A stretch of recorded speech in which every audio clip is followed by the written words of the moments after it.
हे बघा, उन्हाळ्याच्या दिवसात पाहुणे आले की थंडगार काहीतरी स्पेशल तर बनवलंच पाहिजे. आणि आमच्या परसबागेतल्या आंब्याच्या झाडावरच्या या ताज्या कच्च्या कैऱ्या तर तयारच आहेत. चला तर मग झाडावरून फ्रेश कैऱ्या तोडून बनवूया मस्त आंबट गोड कच्च्या कैरीचं थंडगार सरबत. कैरीच्या सरबतसाठी लागणारं साहित्य: कच्ची कैरी, साखर आणि काळं मीठ. काळं मीठ नसेल तर पांढरं मीठ टाकू शकतात. आणि पाणी. सगळ्यात आधी मी कैरीचं देठ काढून घेते आणि असं चीक आलेला आहे तो पाण्याने धुवून घेते.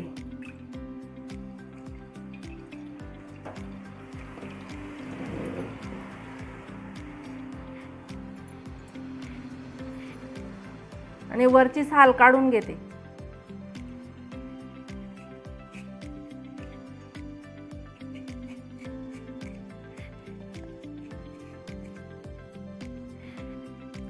मी कच्ची कैरी घेतलेली होती, पण आता कैऱ्या पिकायच्या प्रोसेसमध्ये आलेल्या आहेत, त्याच्यामुळे ती थोडीशी पिवळसर झालेली आहे.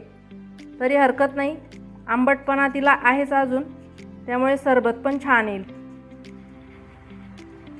कैरीची साल काढली गेलेली आहे. आता आपण ती कैरी किसून घेऊ.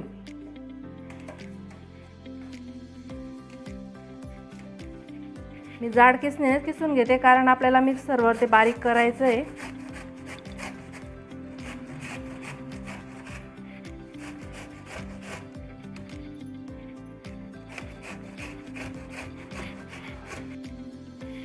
कैरीचं किस केला गेलेलं आहे. आता आपण मिक्सरवर ते बारीक करून घेऊ.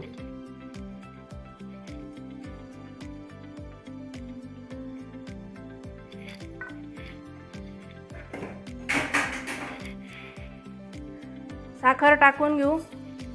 साखर आवडीप्रमाणे टाकायची, कमी जास्त गोड पाहिजे असेल त्याप्रमाणे.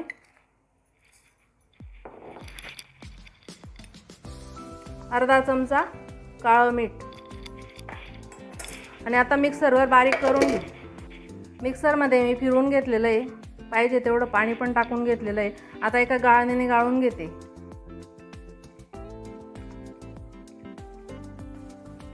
गाळलं नाही तरी पण चालेल, पण गाळल्यानंतर जास्त चांगलं प्लेन होऊन जातं ते. मिक्सरच्या भांड्यात अजून थोडं पाणी टाकून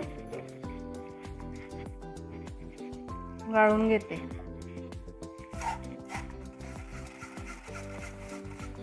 गाळल्यानंतर मी सरबत फ्रीजमध्ये गार करायला ठेवून दिलं होतं.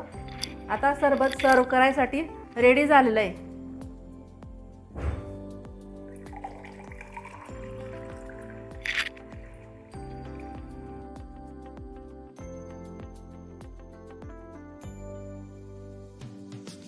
वाह, काय भन्नाट सरबत तयार झालंय.